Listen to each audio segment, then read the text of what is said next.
Hello and welcome to Gardener's World.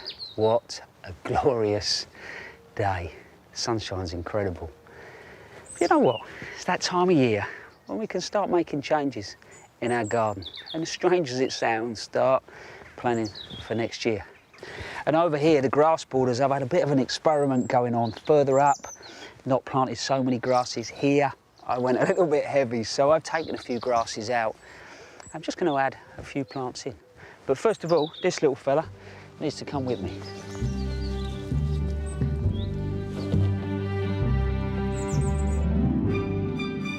On today's programme, we join musician and singer-songwriter Billy Martin on a family allotment in Lancashire as she shares her love of gardening and the natural world. It makes me feel incredibly calm, and I have a sense of what's important and what's not. There's not much else to think about but the practicalities of your allotment, and I find that helps larger ideas of emotion and struggle kind of go away. Toby invites us into his garden to show us how he is preparing for autumn. There are plenty of tricks that will keep the summer flowers going and the colour going in your borders right through the winter. And I will be adding some plants to a pond that I've created.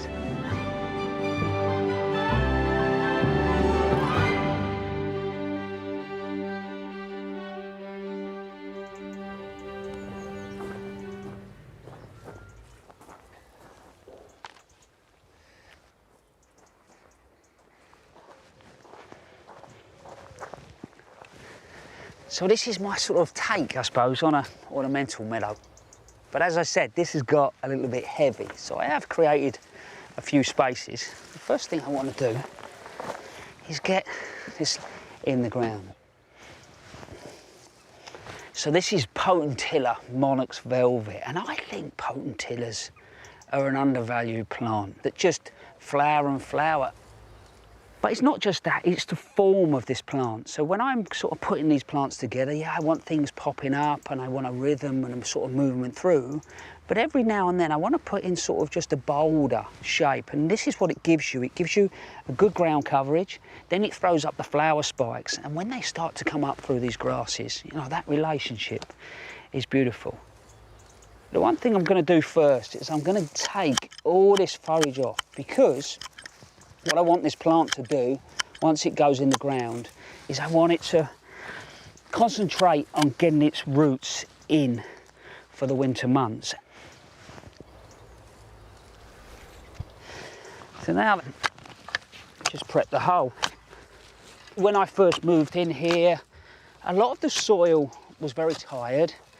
So year on year, I've been mulching with organic matter. But this year, the nutrient levels are really quite high, which means some of the plants have ended up getting bigger than I thought they were going to. But at the same time, they were quite fleshy, which made them quite weak, and they started to fall. So what I'm going to do in places this year is I'm just going to ease off with some of my herbaceous planting, because a lot of them will perform quite well on lower nutrient levels. And then it will sit in there nicely. And remember, you know, this won't sit by itself. I'm probably going to add another one or another two. Oh, hold on, look, someone's rocked up. Hello, young man. Your timing, son, is absolutely impeccable.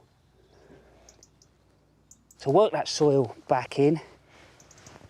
And what's wonderful about planting this time of year and moving plants is there's still that warmth in the soil.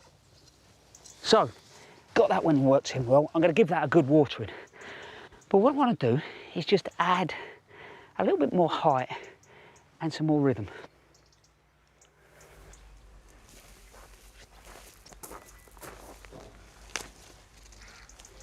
The next plant I want to add is this Echinacea pallida. It grows up to about 1 metre, but what I love about it is the flower that hangs slightly spider-like. Echinaceas seem to be a strange plant. You either put them in the garden and they flourish, or you plant them for a few years and they just keep disappearing. But what I have found with this pallida is if I can get it going, it will last that much longer than a lot of the others. But they do want that free draining condition.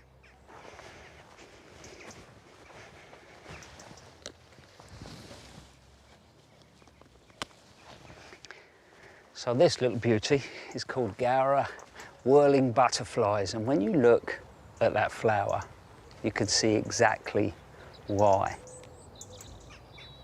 As far as conditions, exactly the same as their Echinacea. These will grow to about 2 foot. It's light, it's feathery. There's a real sort of delicate feel to this. So if you imagine as the breeze comes through and the grass is moving, those heads are moving at the same time, and that all adds to the atmosphere. Remember, I'm not going to cut this stuff back until well into next year, and the autumn colour on this is superb.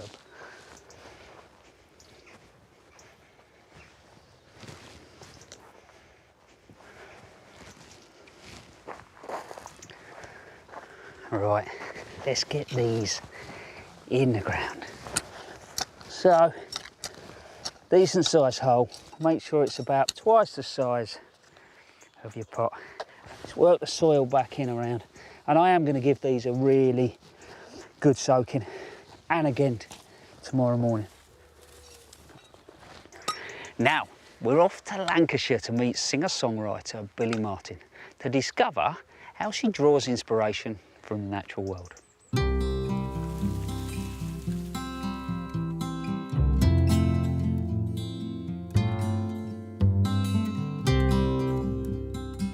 The natural world is my biggest and greatest love, and it is such a joy for me, and also provides the bed of all my inspiration.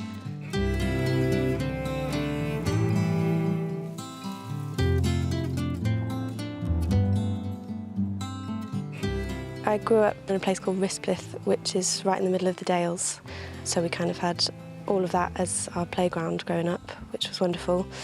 My dad taught me to play acoustic guitar when I was 6 or 7, and the very first songs I started writing about were to do with nature and escapism and a sense of freedom.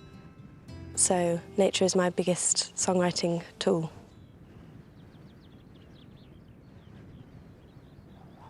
So at the moment we're near the top of Wheats Hill, and we're on the border of Yorkshire and Lancashire.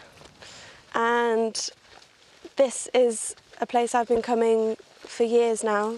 My parents live here. This time of year there's beautiful heather everywhere, as it's just glorious.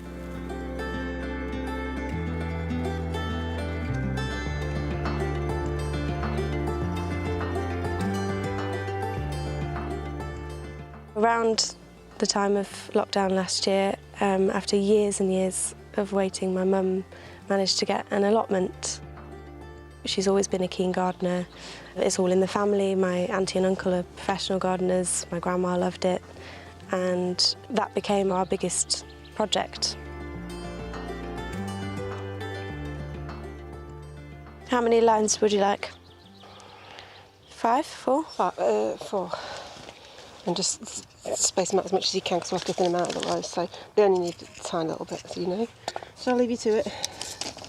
Yeah? Yeah. We're sowing some late salad leaves because they'll go to October, and we've got some soil space, so we might as well use it. And the weather's looking really good and hot, so they should come up soon.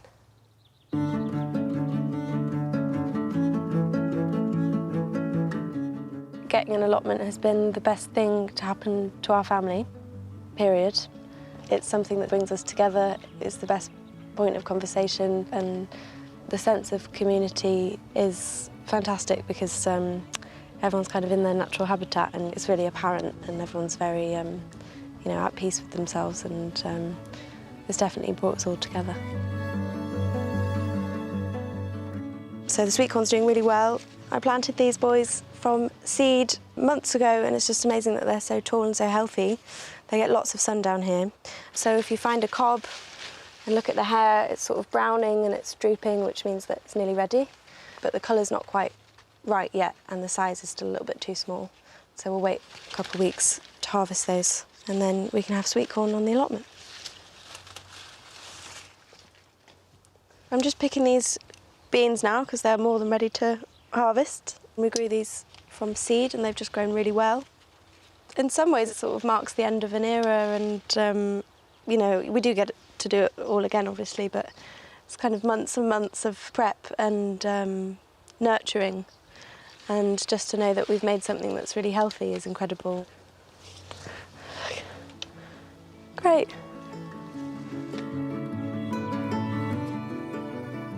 We've always got weeding to do. Weeding's a central part of gardening. It's actually my favourite thing to do. I find it really satisfying and I love just cleaning the soil essentially and making it a better environment for things to grow.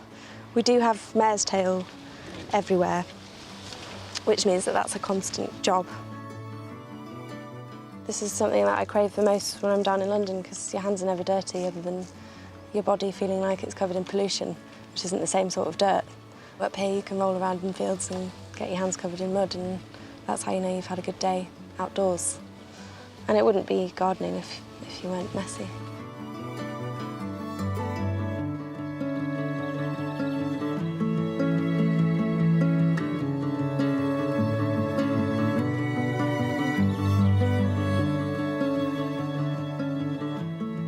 It makes me feel incredibly calm, and I have a lovely sense of space when I'm there, a sense of what's important and what's not.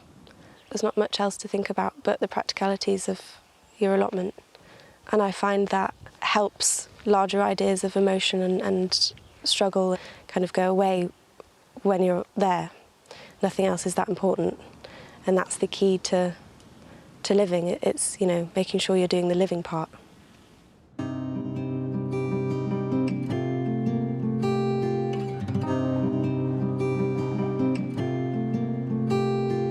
I come up here when I'm feeling melancholic and I need some form of joy. You know, it's something that is so emphatic and it really holds you in its space.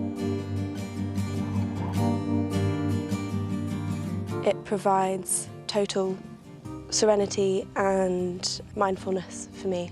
I have no other option of getting that, and this place really provides it for me.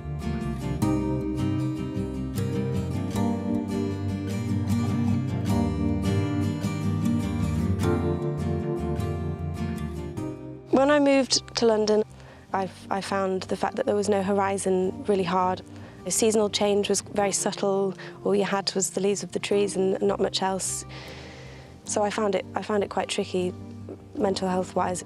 I need nature to survive, and I didn't feel like I was getting it.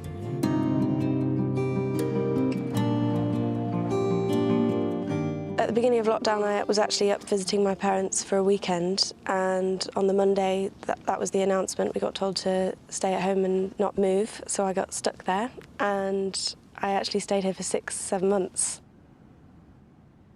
And during that time, just before the announcement, I was actually just on the precipice of having a breakdown, and I wasn't happy in music, and I found the industry really difficult.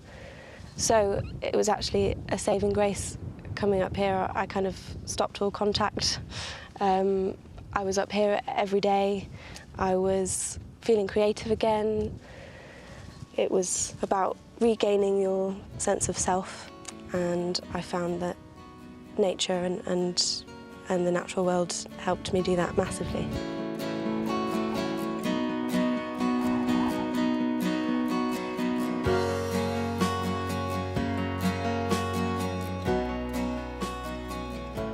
In all areas of life, I tend to love things that comprise of nothing to something.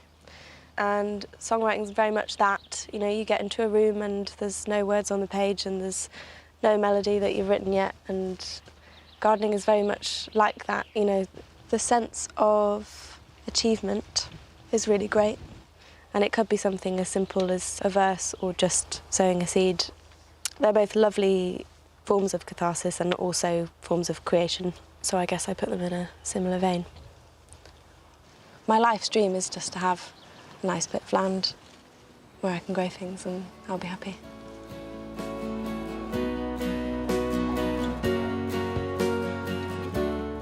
being up here, being able to walk up here every day, being able to use nature as the backbone when life gets too much, finding inspiration from it, getting physical fruit and veg from it, everything about it is magical, wonderful, and a gift that we have, and people should use it at all times, you know.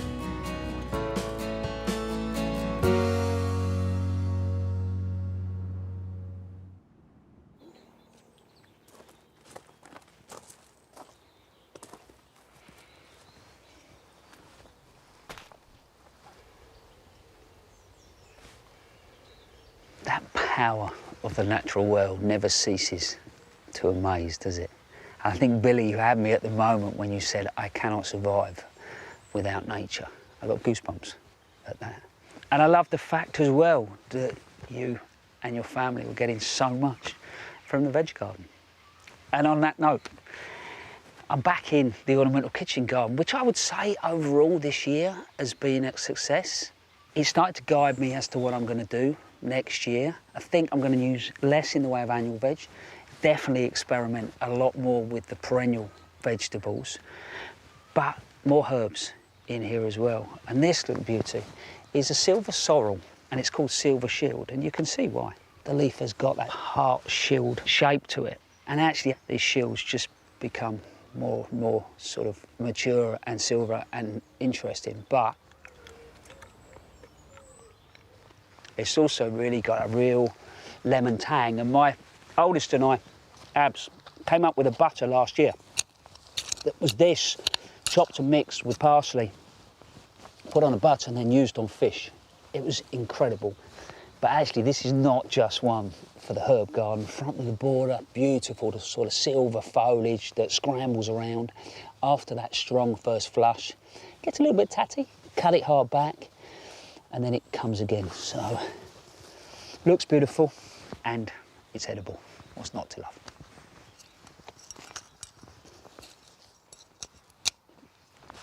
And now, we've been sent a film from just up the road from me, from a lady that has had a lot of fun creating a pond.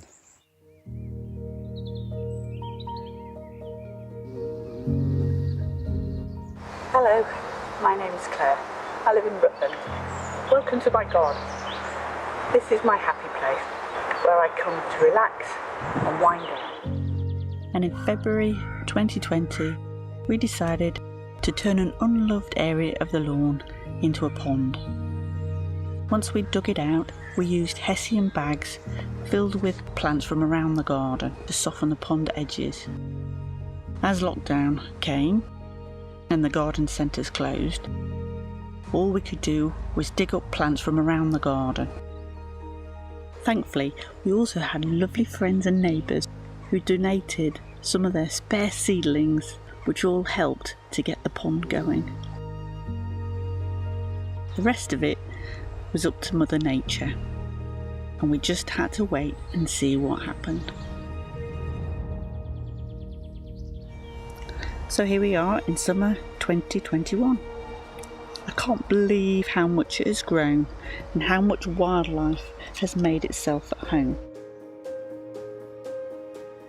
I remember last year how desperate we were to find plants to put in the pond, and we had a pitcher plant on the kitchen side, and we thought, well, we'll stick that in as well. And it just loves it here. I've never seen one flower before, and it's so pretty. Thanks to everyone who helped to make this one of the fabulous places in the garden. I really, really love it.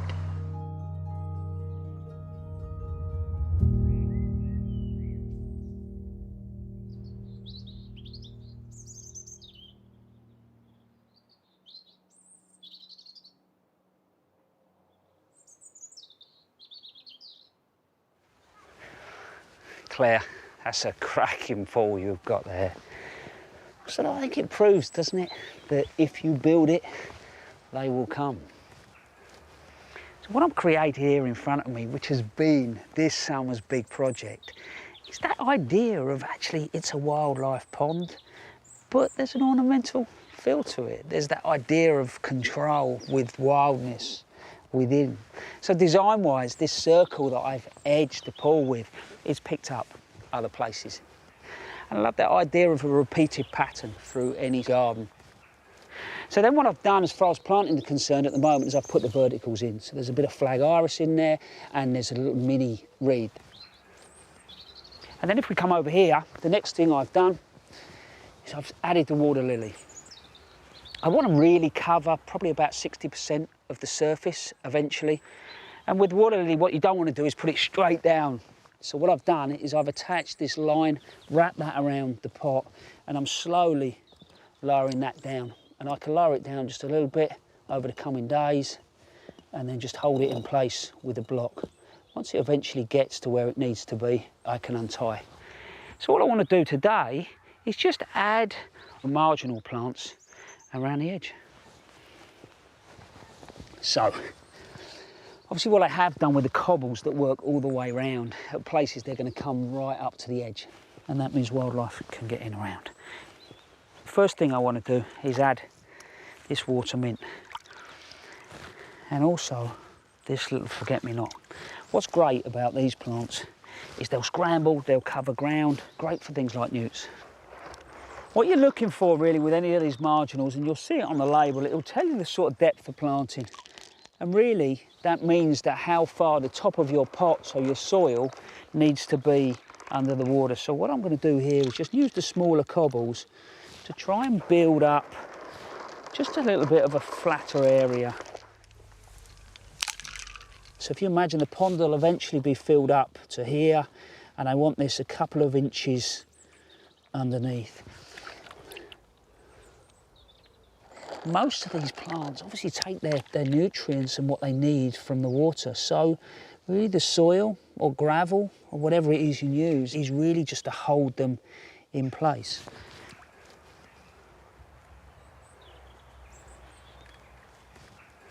So this is Myosotis, which is a water forget-me-not. Incredible little flower. Slightly different planting depth. So this only really wants to be about 25 mil, so about an inch underneath.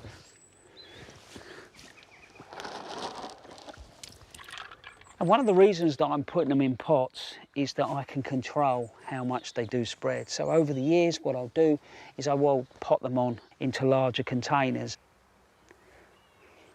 Those plants that I've added are British natives, and you know they'll flourish. But there is one more thing. This is an oxygenating plant called hornwort, and I know it doesn't look much, but not only does this provide great habitat, but it puts oxygen into the water, so it's vital. Now, we're off to visit Toby at home in Devon, and he's preparing for autumn.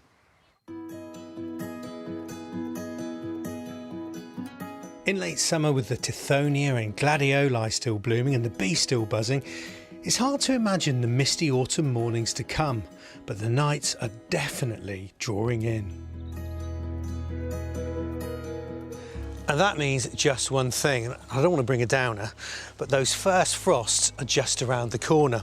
But hey, there are plenty of tricks that'll keep the summer flowers going and the colour going in your borders right through the winter. One cunning way of doing this is by recycling some of the early summer flowers whose blooms may be over but still have lots to offer. A great example in my garden are the alliums, which now have these wonderful kissed pink seed heads. And you can see that they're in the border where it was sunny back in June, and now they're completely subsumed by the late summer flowers. But there's life in them yet. Now some people use them as cut flowers for the house. They last for absolutely ages, years in fact. But I have a different plan.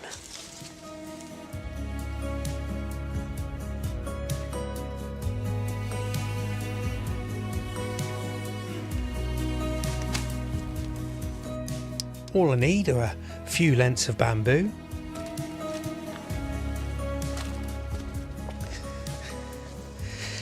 because the allium stems are hollow, you can breathe new life into them with the bamboo canes by sliding them up the middle. And then you can put them in the borders exactly where you want. Well, front and centre, where they deserve to be. There you are, the bamboo's a nice little, stout little leg that goes in the soil.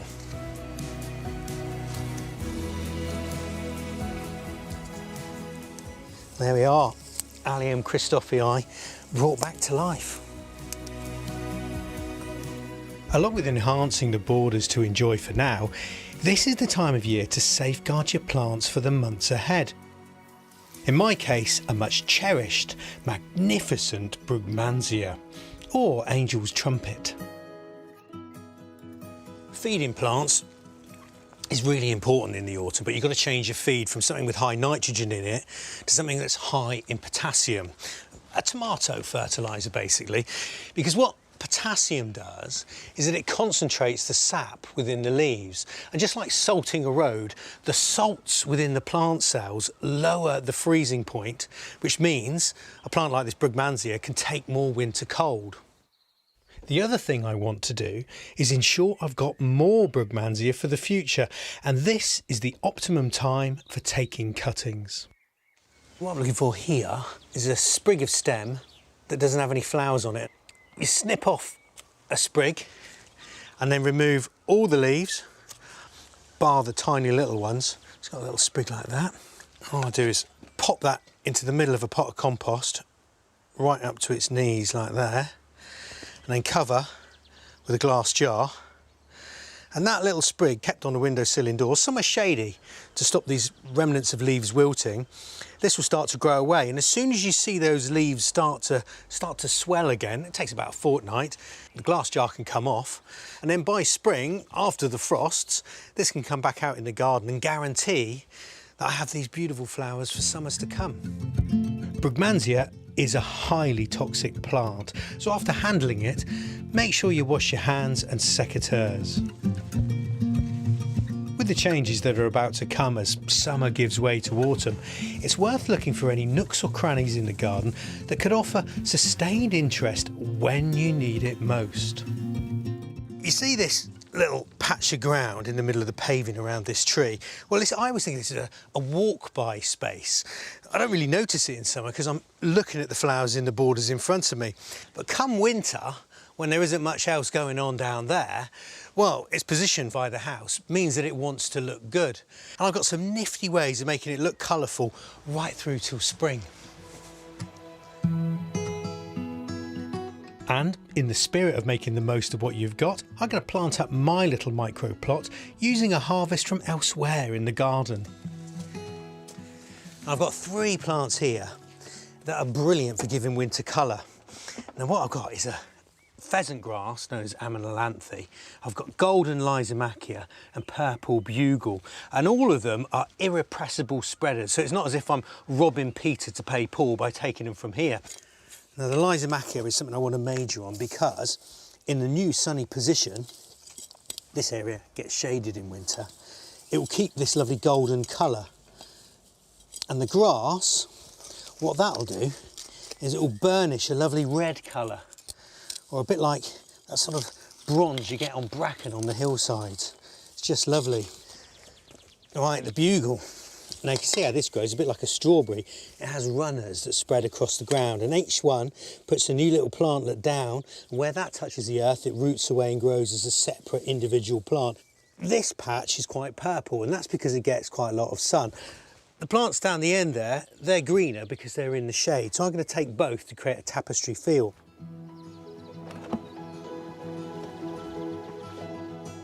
The other plant I'm after for my patch under the tree isn't actually growing in the garden at all. It's in the gutter, right at the top of the house. Cedar Maker, brought in by the seagulls. And it loves open, sunny situations that only get a moderate amount of rain, so it pretty much replicates the exact conditions I've got around my tree down the base. And what a fantastic evergreen for free.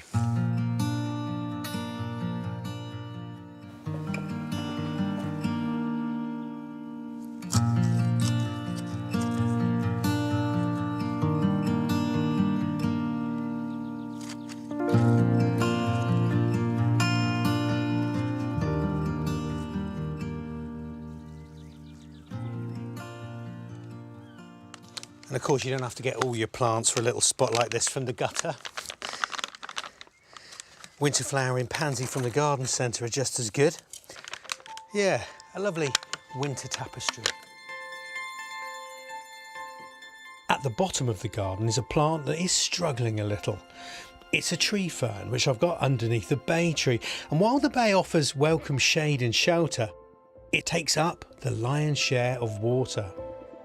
You see, tree ferns come from the misty valleys of Tasmania, and if they don't have that moist air around the fronds, it can become very brown at the tips, something that can see a whole tree fern off eventually.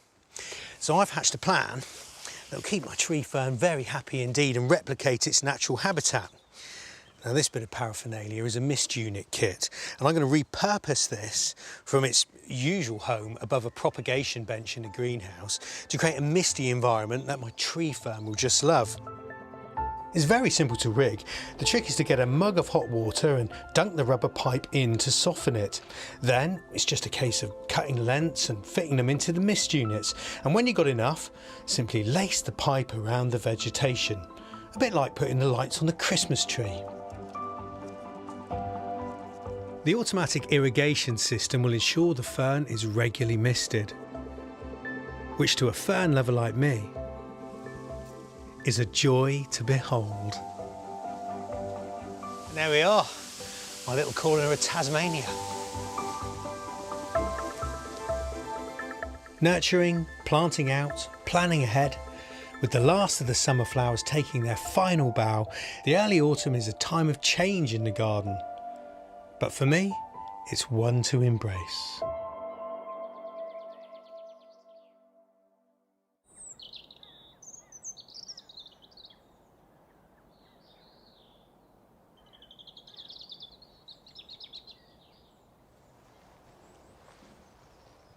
Toby is a treasure trove of ideas, and he's right.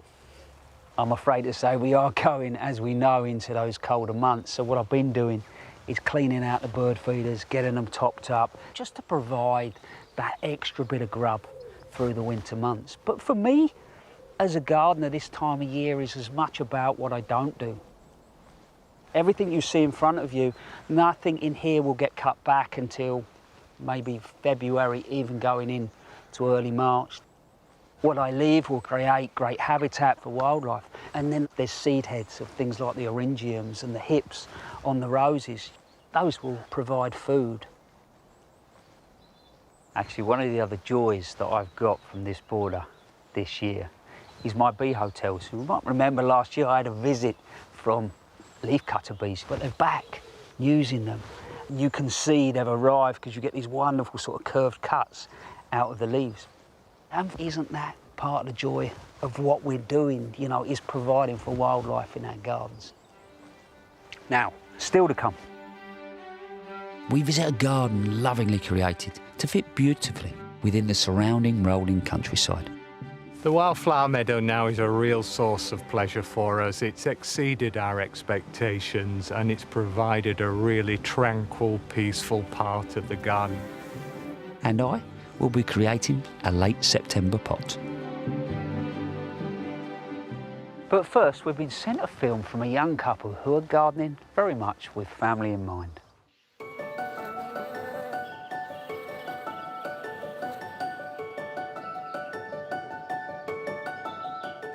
Hello there, my name is Rose. And I'm Sam. And we live here in Suffolk with our 3 young sons, and we'd like to show you our garden which we've been developing over the last 3 years.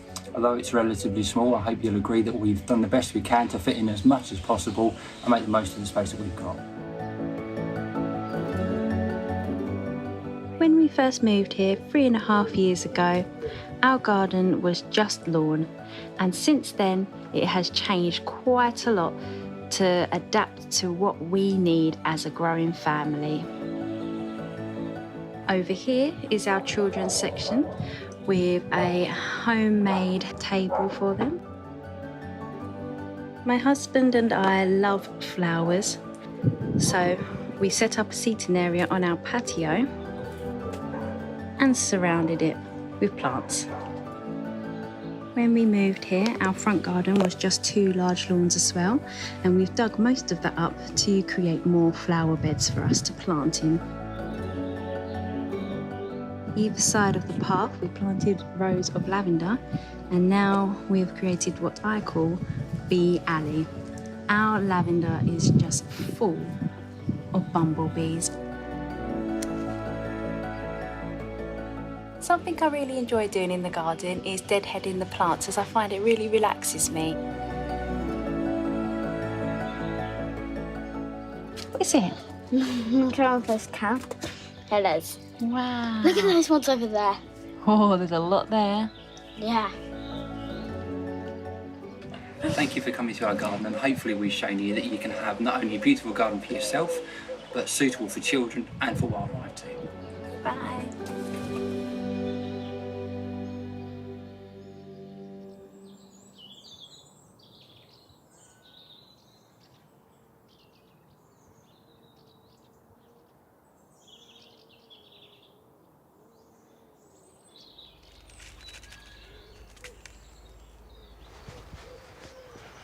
So that, for me, is the way to get the kids in the garden. Either bugs or I find food.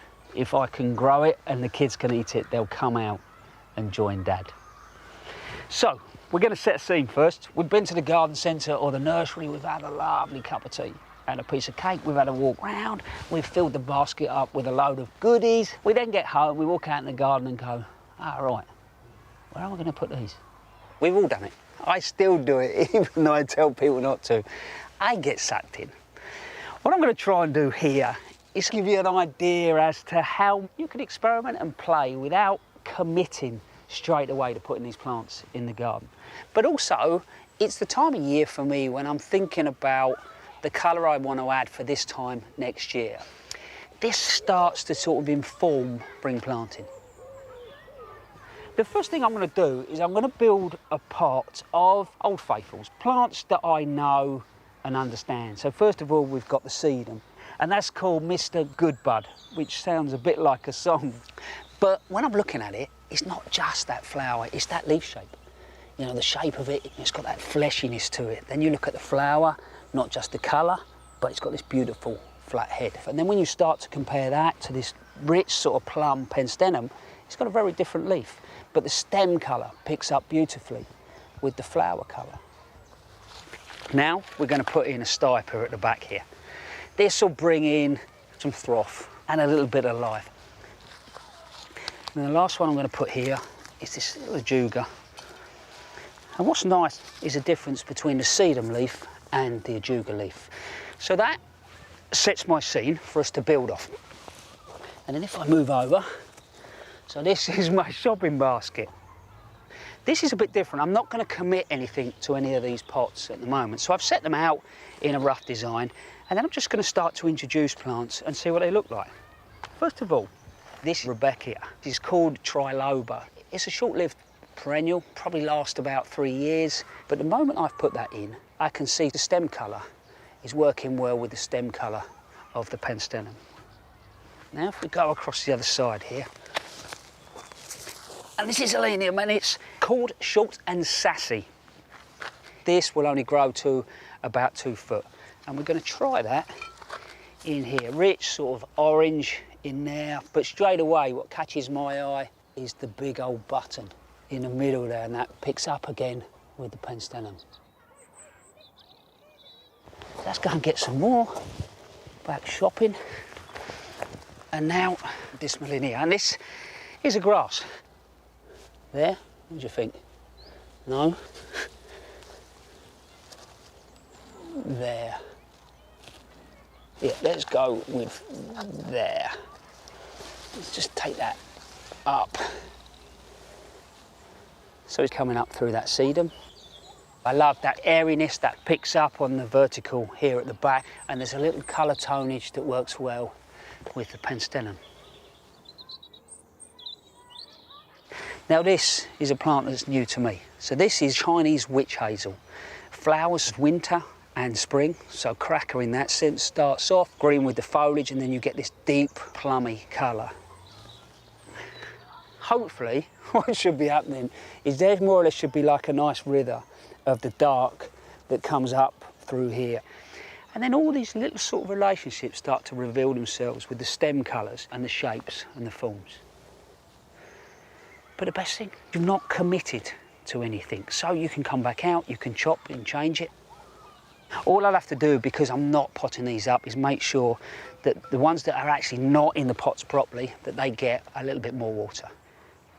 So, next time you go down the garden centre and fill up your basket with an array of plants, you bring them home, have a play with a few pots, and you might come up with a scheme that you put in your garden this time next year. Now, we're off to Cow Close Cottage near Harrogate to meet two fellas that have been creating a rather beautiful garden over the last decade.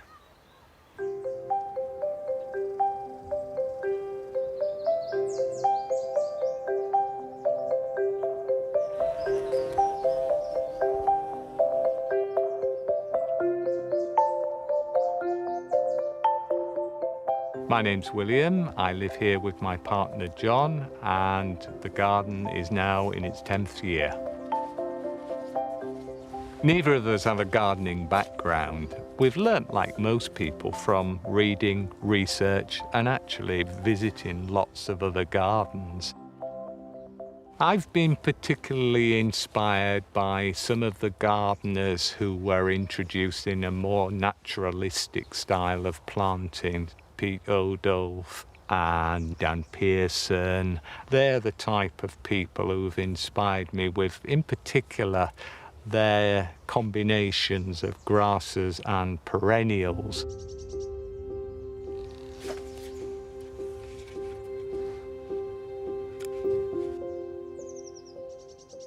This is a great combination of plants. We've got Allium sphaerophyllon here, which is a late flowering allium, and it's combined with this grass, Dischampsia goldtau. They're fantastic for creating movement in the border and look really, really good at this time of the year. The garden brings us a lot of joy. When we try and summarise what's particularly special about here, we talk sometimes about having the 4 S's. And first S is the stream running through the garden. The second S, we're on a sloping site, which gives us opportunities to plant where you can take advantage of changing levels. The third S is we're south-facing, which obviously the sun gives us that opportunity to actually grow things relatively well here. And the final S has got to be the scenery.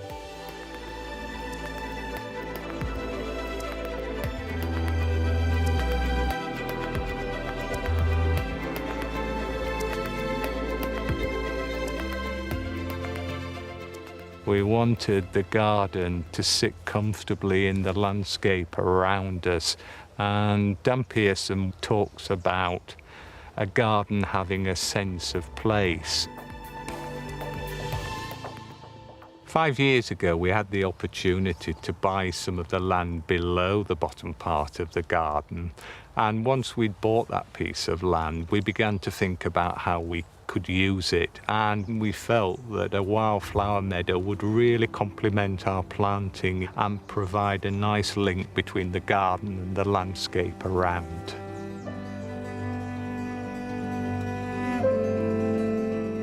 The wildflower meadow now is a real source of pleasure for us. It's exceeded our expectations, and it's provided a really tranquil, peaceful part of the garden.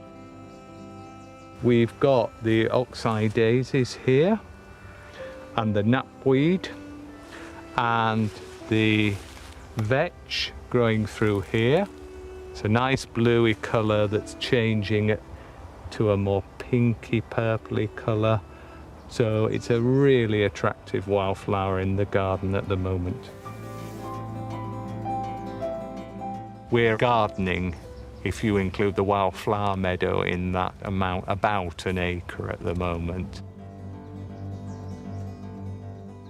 We've gone for quite a narrow range of colours, predominantly pinks, blues and purples, with the odd splash of sort of hotter colours.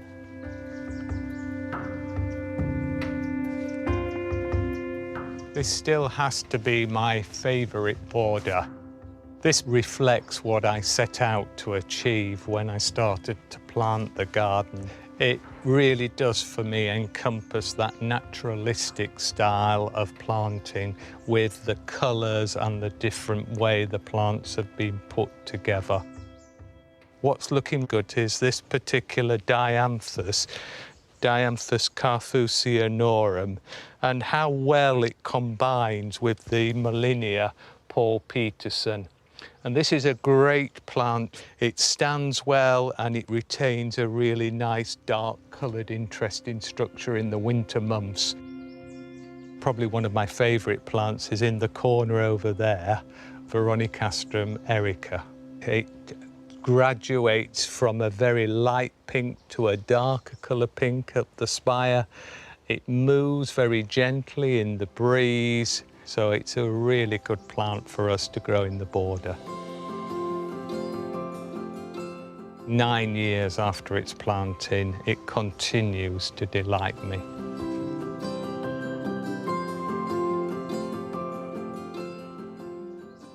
We're very, very fortunate to live in this particular setting. The challenge now for us is maintaining what we've created, and there are certainly days when I come out and think we've created a bit of a monster. But then when you come out into the garden on days and you can see the things, it does make it all worthwhile.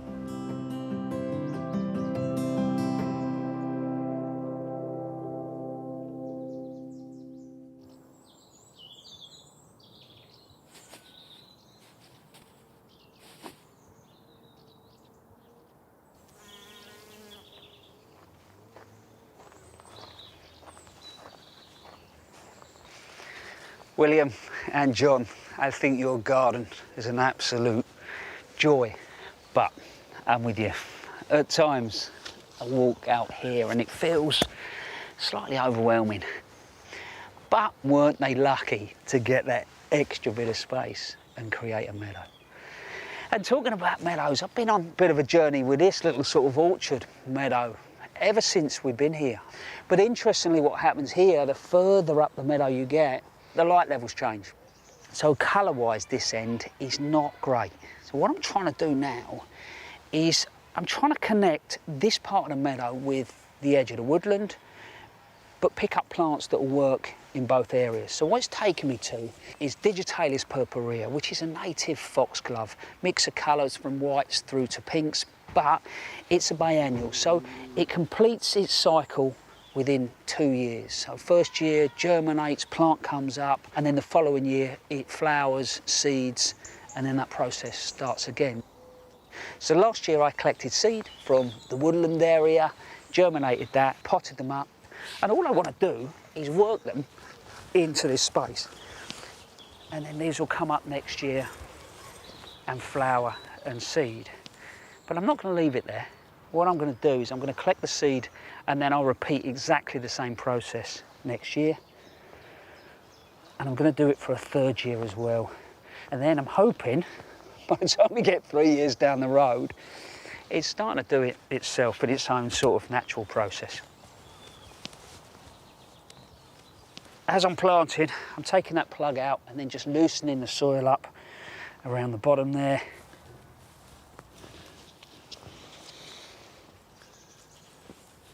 I give those a watering in just to settle the soil right around the plants.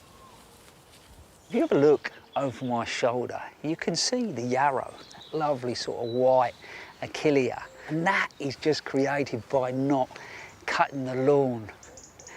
It's a bit mind-blowing if you leave a small area of your lawn, what will end up coming in. And now we have a film all the way from America. And I would say this man has got a passion for one plant in particular. Hello, Gardeners World. My name is Ricardo. I live in Maryland on the east coast of the United States. Welcome to my garden. Today, I wanted to share one of my favorite summer blooming perennials with you, the hardy hibiscus. Here is Hibiscus mosquitoes, a native hibiscus growing on a river near my home. They are completely hardy and can be found all along the East Coast, from Texas all the way north into Canada. They are a herbaceous perennial, dying right back to the ground in winter and putting on 5+ feet of growth during one season. I have several hybrids of hardy hibiscus in my garden. The flowers come in shades of white, pink, purple, and red. This one is my absolute favorite. It's called Hibiscus Perfect Storm, and it has these lovely dark purple leaves and these huge white flowers with pink edges and a red eye. I just love how it complements the echinacea and the liatris. Love this combination. Hardy hibiscus are very easy to care for. Plant them in full sun, give them consistent water, and they'll bloom from midsummer right through to the first frost. The flowers unfortunately only last one day, but there are always lots of buds coming up behind. Thanks for letting me share my garden with you. I hope you enjoyed it. Bye!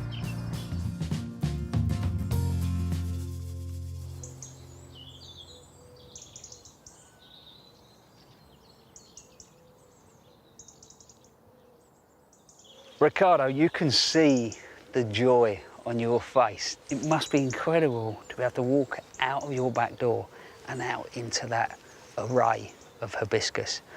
And talking of morning walks, I keep being drawn back to this spot because this is Heptacodium myconoides, or known as the seven sun tree.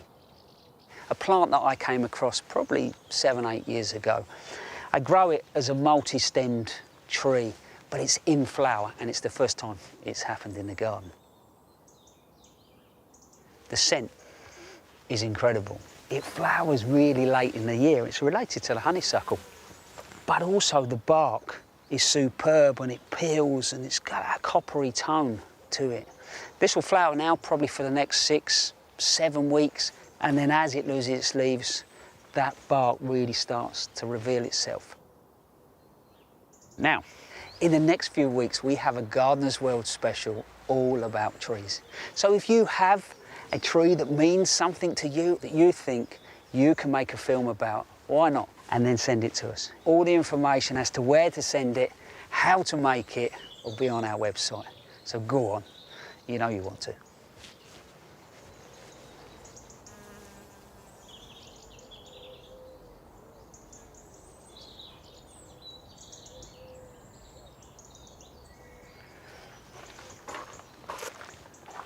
I don't know about you, but I would describe this year in a veg garden as interesting.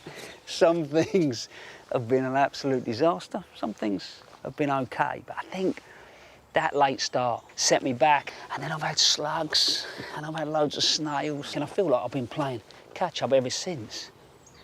A few weeks ago, I sowed some kale that I thought was going to be brilliant to plant now, apart from, you know, those slugs I mentioned. They ate them all. So I popped down the garden centre and picked up some lovely Italian kale. I've prepped this soil so potatoes came out. I've put in a load of organic matter, but then really firmed the soil down. And I know that's not what we always sort of recommend on raised beds, but the key actually to most of your greens is good firm soil. Get them quite deep, more or less up to those leaves, but I'm really, really firming in. I've got my knuckles right in tight around that. Don't want them rocking around. And what I'll do when I've done this is I'll give these a really good soaking in.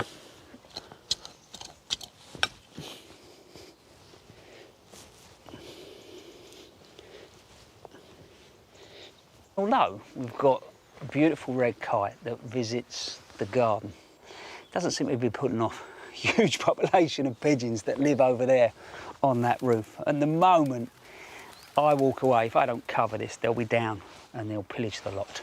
So net them over, and hopefully before the end of the year, I'll be picking it. But there is something that I can pick right now. It's one thing that seems to have been all right. He says, famous last words until I lift them in front of you, has been the carrots. So actually I've been growing these and lifting them quite small. Actually, it's not too bad, is it? Rainbow carrots. That's a nice tea sorted. While I'm doing a few more of them, here's a few jobs you could be doing at the weekend.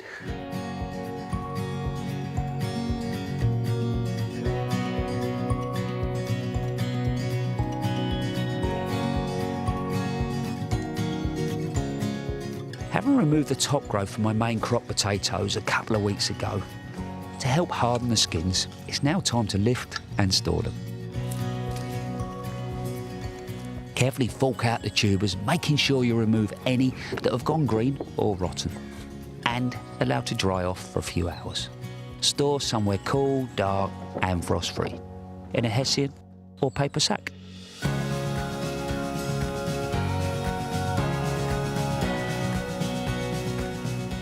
Climbing roses can get in a bit of a tangle this time of the year, so it's worth tying in any new growth before the autumn gales arrive. Deadhead as you go, and where possible tie in each stem horizontally to encourage more blossom next year.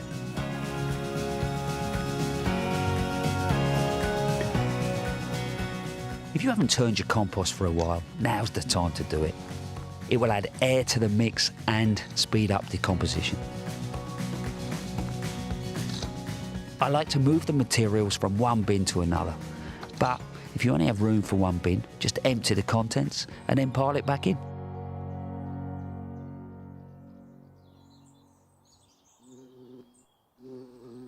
The gravel garden extension area has really sort of come on, especially in the last couple of months, and it's developing its own personality. I tend to set my gardens up in layers, so the trees go in, then the shrubs, and that gives you your framework. Herbaceous perennials work their way through and provide life. But for me, the joy is provided by the annuals, the biannuals, and also the short-lived perennials. I plant them initially, and then I let them self-seed, and that's when you end up with these wonderful relationships. At the moment of Verbascum, it's sort of popping up through the Aggie stash. Behind me, it's intermingling with the Verbena. And here, with the Miscanthus, and I love that freedom. But obviously last year's seed has really started to sort of get itself going now. So all I'm doing is coming in and just lifting the odd one out, which frees up space around existing plants, but I know where next year's flower is going to come from. I'm afraid there's no Gardens World next week, but I'll be at the RHS Chelsea Flower Show in September. I'm sure it's going to be exciting, so please join us if you can. Monty will be back in a couple of weeks at Longmeadow at 8:30. In the meantime, look after yourselves and enjoy your gardens. Bye-bye.